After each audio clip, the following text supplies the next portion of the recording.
Welcome to the Exceptionally Irresistible Show, featuring conversations with people who have demonstrated exceptional success in their lives and who have some irresistible qualities worth learning from. Come learn how others have created an exceptionally irresistible life. You too can live an extraordinary life, both personally and professionally. So sit back, relax, grab your favorite beverage, and enjoy the show.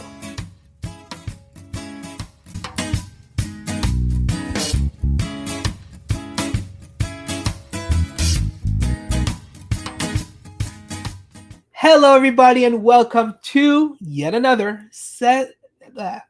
We'll start over again. Welcome, everybody, to another episode of the Exceptionally Irresistible Show. We are super excited, and once again, thank you so much for continuously showing up, listening, sharing, and all of your involvement. This is what it's all about. It's about you, the listeners, the audience members. It's all about bringing you this exceptionally irresistible stories and, discussions and stuff like that. And I hope you are really getting the value out of it at the end of the day. Today, we have someone who truly demonstrates exceptionally irresistible in the sense of this is not just any educator, right? How often do we know educators who are, teachers, principals, assistant principals, all those kind of people? They are key people in our growth, in our development. This one in particular is someone who truly, truly, truly cares. Have you ever had that one teacher or that one educator who was there for you? This one really demonstrates that by spades and by miles. Without further ado, Brenda Yoho. Thanks, Jeremy. That's a very heart-touching and warm welcome. Thank you. Absolutely. Brenda, I mean, from the day I met you, you remind me of certain teachers who were like that for me. There were really those teachers, not too many, unfortunately, and I wish there were more, that we're going to talk about, you and I here. But there's, really, there are teachers who really could change our life, so Yeah, that's what we're going to absolutely. talk about here. So tell me a little bit more about, the message about, this is what we're talking here about, this special educator that you are. Share with us the message. If you were standing on a roof somewhere, yelling it out, what would that message be? You know, I've had this journey with kids, and I've been listening to kids who are adults now. So my message to everyone would be that building those relationships that we build in school are not just for that season. It's for a lifetime. I have kids that I still stay in contact with who are 32, 36, 39 years old. Wow. So it's a special relationship. And I take my job when I was an educator so seriously because parents trust us with their children, and they trust us to provide the best education and to help the kids feel good and to feel safe. And we're a partner with parents. So I believe in the home, school, and community working Right. together to really build all of those needs and support those needs for each child. Yeah, I love that message, and I share that message with you. And let me ask you this one question. Do you sometimes find that parents come drop off their kids at school and just hope for the best and see you later, like what are you seeing Mhm. in terms of this partnership? When you're saying partnership, what are you seeing in terms of like the parent, the community, the school? Sure. Yeah. We're in a fast paced world. So our Mhm. parents are really busy, and even more so busy now that I'm not in those schools. I'm retired now, but they're dropping the kids off and they're going off to work. And sometimes it's a second job. Sometimes they worked all night long and they came home long enough to get the kids off to school. So it's really hard to build those relationships, but we have to make um, the effort to do so. So, what I mean by being a partner with our parents is that getting to know them, and getting to know who they are, getting to know who's at home and what's happening at home. Because Right. sometimes we often, we'll have, older kids will fall asleep in class or something else. Mm. That's because maybe they have a newborn sister at home, or Right. maybe the grandmother just moved in, and there could be different things that are happening that are causing the kids. So it's up to us to try to figure out and to work out with the families on how we can help and support them. So I think it's a two-way street.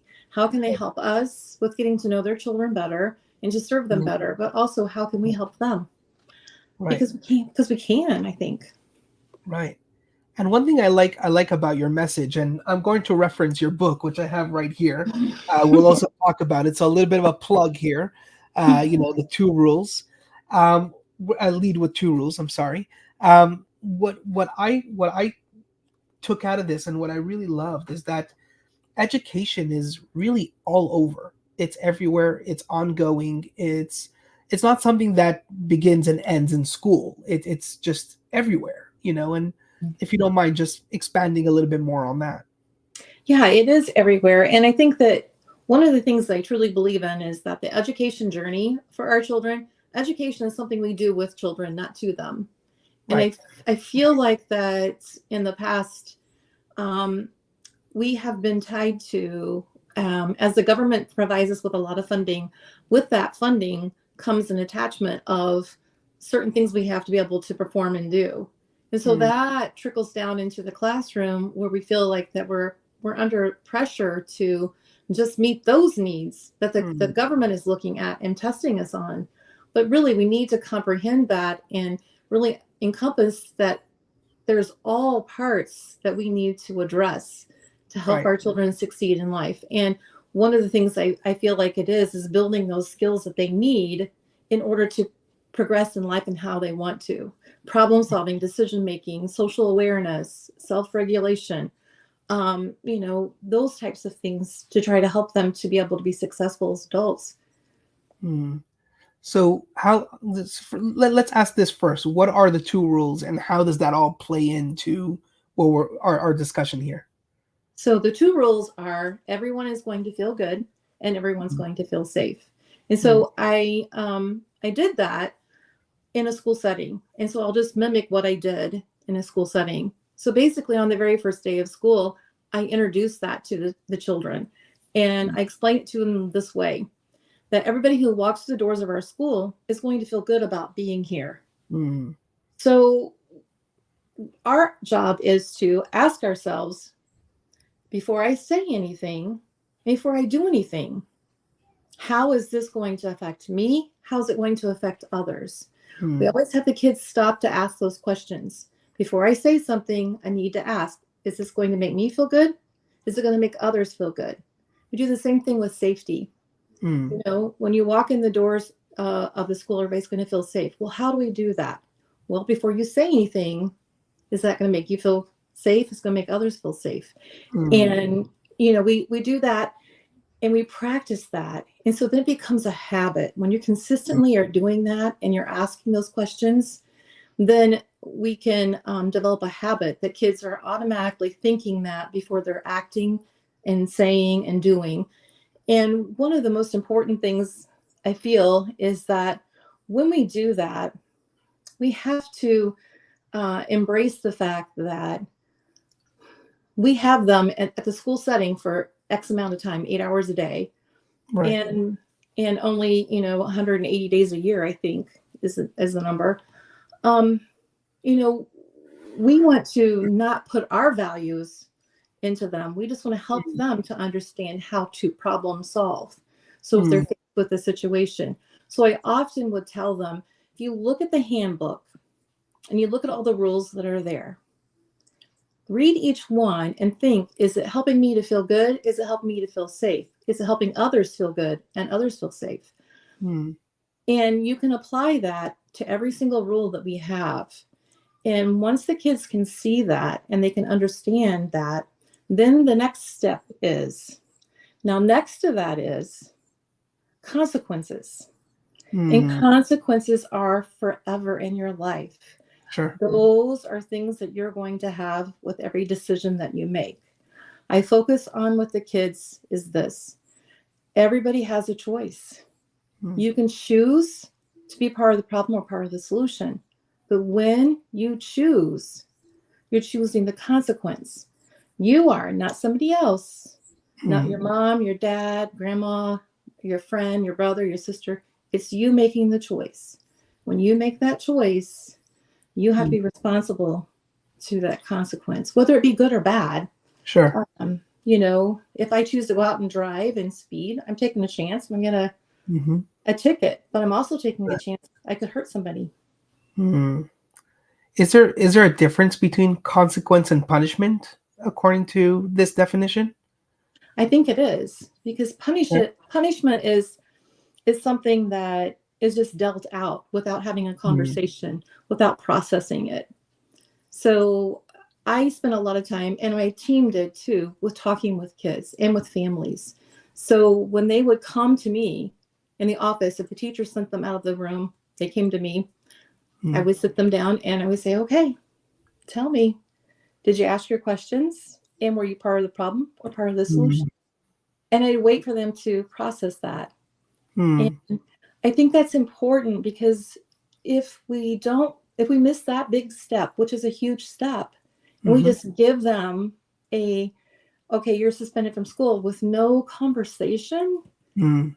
then we're not gonna have a way for those kids to see that it was wrong. They're just thinking they're Right. getting punished. They didn't get a chance to talk about it. Right. Um, and I think that that's huge. Mm. So it sounds to me, and based on this, I love your answer. This is what I'm getting from it. Consequence is something that is more proactive versus punishment sounds like something just passive. Yeah. Here's your punishment, keep on going, moving on, I don't care, whatever. But consequences is almost the same thing like punishment because, well, if you did something negative will come out. But it sounds more proactive. Here's what you did, and here's why this is the outcome, or whatever it is. Yes, because it gives them a chance to really see and be accountable for their actions and Right. to understand, okay, yeah, that probably wasn't good. Mm. I should not have done that. And then once you start having those conversations, it reduces the amount of discipline issues you have Mm. in your school because kids are taking time to think Right. and really make better decisions and choices. And I think it's a great way to um, really do education in my opinion. um, I like it. I think it does take a lot of time. It did take a lot of time, Right. but I never had parents that really they understood, and I had children who understood when they Mm. made a mistake. Right. And kids, sometimes you'll hear, oh, that school is really bad, and I heard that about one of the schools I was transferred to. That school's horrible. Oh, you must have done something really bad to get assigned to that school because they're just no good. Mm. And I thought, wow, I don't say that about kids. Yeah. Kids make some poor choices sometimes, but who's helping them and who's guiding them and Sure. helping them to learn how to make better choices? Sure. Because, until they have those conversations and they learn all of these skills, then of course they're not going to be able to make good decisions because Right. they've not been able to talk about it and figure out what that looks like. What's that Mm. feel like? Sure. So let's talk a second about results. Let's talk about outcomes. This sounds amazing. This sounds good. It feels good, definitely. Um, but you said before that you're still in touch with some of your students now. In their 30s. Approaching their 40s and stuff. What do you see as the results? Like this approach. What are you seeing as a result? So I can go back. I'll tell you what, when I implemented this in the school that I was at, the school was not performing well Hmm. and the culture was horrible. And that school turned around. We academically started making growth. And personally, they were growing like crazy. Mm. The teachers had a better outlook. One of the teachers that I talked with when doing the book was talking about how it was a family approach. that we were really looking out for each other, and we were. And that's a better environment. Sure. Now that the kids are coming back and talking to me, they're telling me how they're applying that stuff in their own lives. Wow. Some of them are parents. I have one, that's getting ready to get married. He's been on he was the youngest person ever to get a seat on the council in his city. Wow. I have one that's in Washington, D.C. right now. I have some in the military. It's amazing to hear them applying these things in their life and the choices that they're making. Now, you're not going to reach all of them. You're going to, I want to reach every single one of them. I will never give up on any of them. I'm always their cheerleader, and they know that. Sure.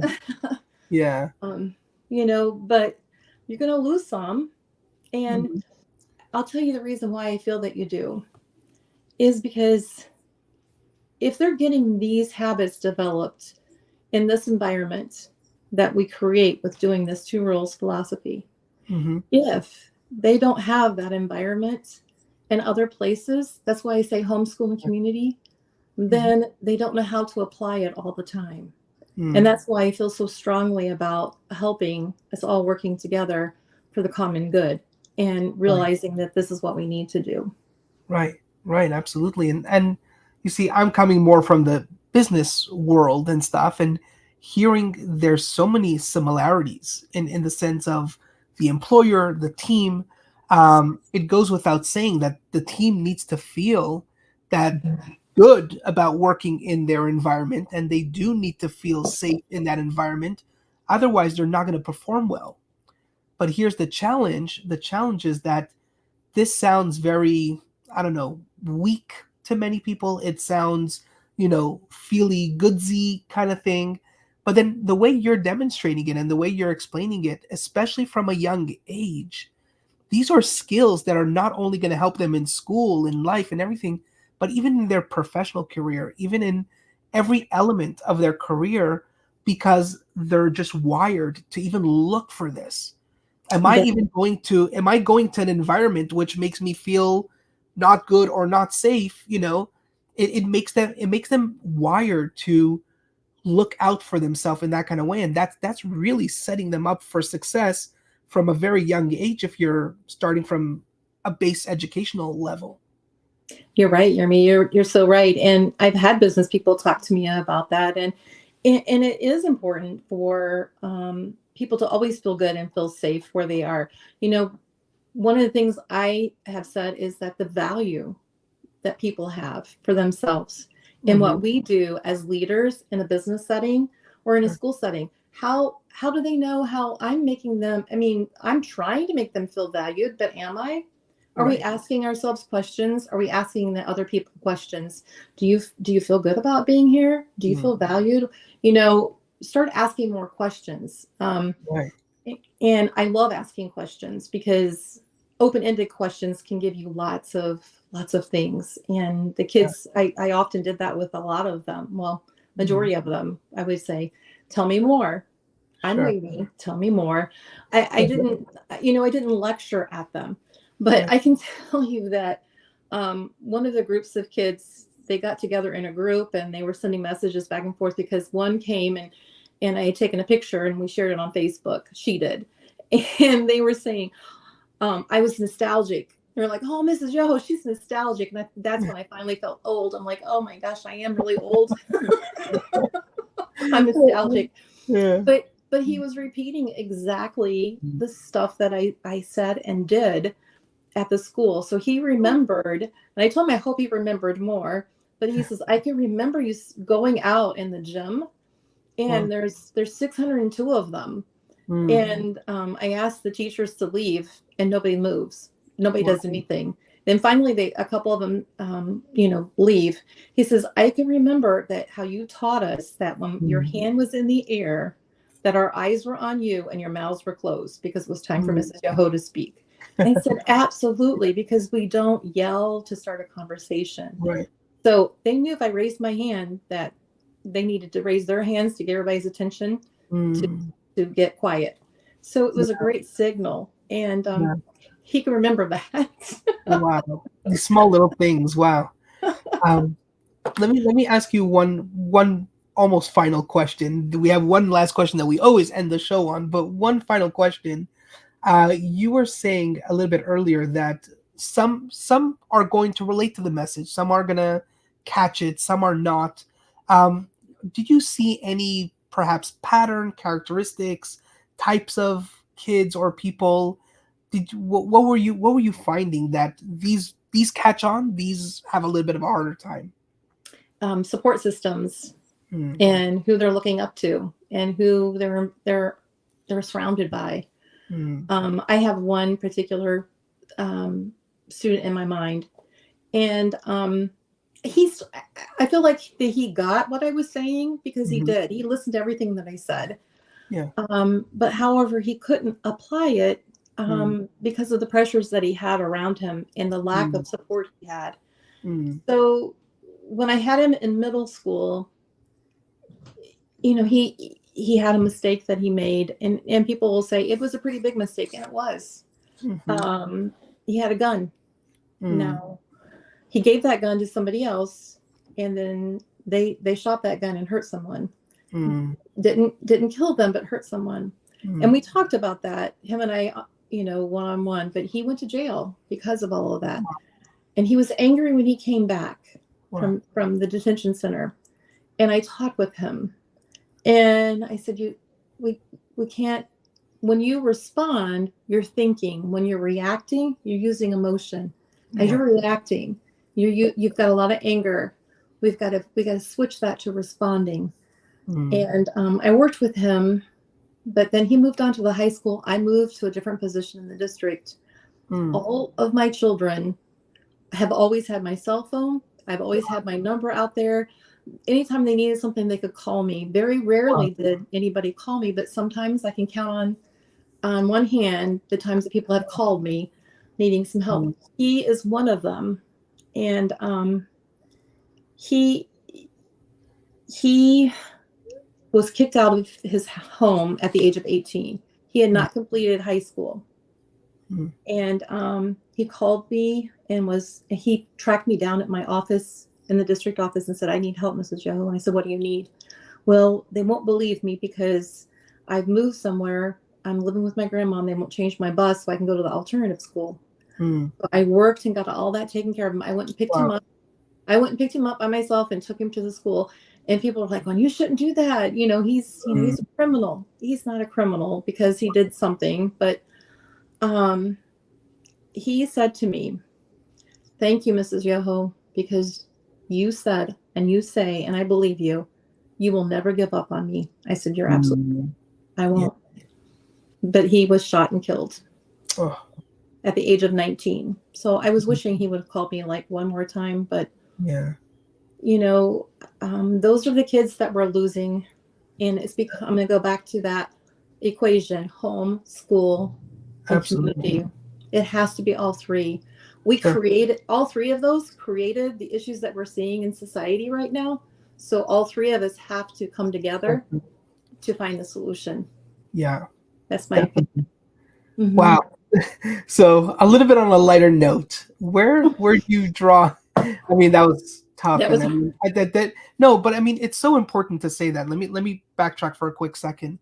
It is really important because as well wishing as we could be, as well wishing as there's only a level of control, quote unquote, that we have. There's only so much we could do, and really, you're right. It really is this bonding factor, or this triangle, as I'm gathering from what you're sharing, is Mhm. that it is important. It's not just the educator's job. It's not just the parent's job. It's not just the community. It's all together, and that support system is paramount. It's definitely that, and that's across the board everywhere. Jobs, businesses, life, like wherever it is, these three are critical. So I definitely share that with you. So it is important to mention. But then again, on a lighter note, Brenda, where you seem to be a very driven, passionate individual, where do you draw your inspiration from? Where do you feed yourself from? So my past feeds me a little bit. And then I do have a lot of my faith base that helps me daily. Mm. But I will tell you, I grew up, my brother and sister are 17 and 16 years older than me. So when I came along, it was a big surprise. I always tell Mm. them I was a gift from God. But my parents did not know how to read or write. They were they were uneducated. So when the things would go home for me to share with my family, my mom and dad, it was different for me than it was other kids. But Mm. we kept that as a secret. Mm. But one year it came out. My third grade year, I experienced death for the first time. It's in the book, Oh. and it was devastating to me. And I was out of school for a while, and I came back. I failed a math test, and Mm. I had to have my mom sign it, and she signed it, but wasn't right the first time. She didn't feel like it was good enough to show the teacher, and then we did it again. And like, Mom, you've got to just let me go to school, because I had to walk to school. Uh-huh. And when I got there, the teacher had lots of kids around her desk, so I just laid it on her desk. I was walking back to mine, and she yelled out my name, and from there I just got worse. I mean, she got Mm. everybody involved in it, it seemed. So everybody was looking at me, and I was feeling horrible. But my older sister, was able to come to the school when she called home, and it was a traumatic event. So I didn't Mm. feel good, and I didn't feel safe. So that's where that started. Mm.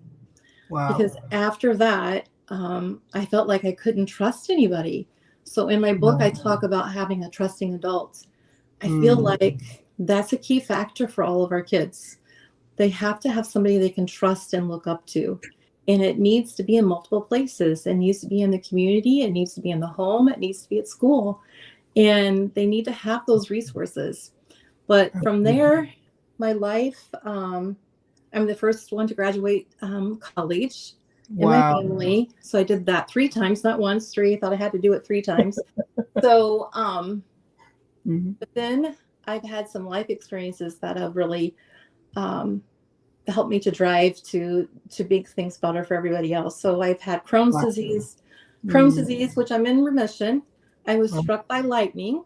indirectly, and then I had breast cancer, Mm. and I also have been struck by a semi truck while riding in the back seats Oh, of goodness. of the car. And my Mm. daughter was driving, my granddaughter was next to me, Mm. and my best friend was in the front seat. We were going shopping that day, Mm. and yeah, I got the blunt of the whole thing. My daughter had to be cut out of the Mm. car, but I can just, when I think about that day and listening to her, I can't imagine how she felt as a mother, Mm. because her daughter wasn't making any noise at all. Oh no. And all she could see was blood from me. Oh So no. and I wasn't saying anything. I was knocked out. Mm. So she thought both of us were dead. Oh. And that was, I can't imagine what went through her mind. Mm. But I have a traumatic brain injury, Mm. and people tell you sometimes you can't do things. You can just keep working Wow. and working and working and trying. And I do have limitations, but I know what those are. But Mm. passion has always been to serve children. Unbelievable. Serve children. Wow. Brenda, this is, and it's like, we have a lot of guests on the show, but drawing inspiration from hardships and challenges just to keep you going and to really making this world a better place. This is the kind of thing that this is why you're here. This is why you're on the show. It's what makes you exceptionally irresistible. And there's so many people I'm sure are learning some incredible lessons here. So just one more time, you know, the book is right here. I'm gonna have the link in the show notes.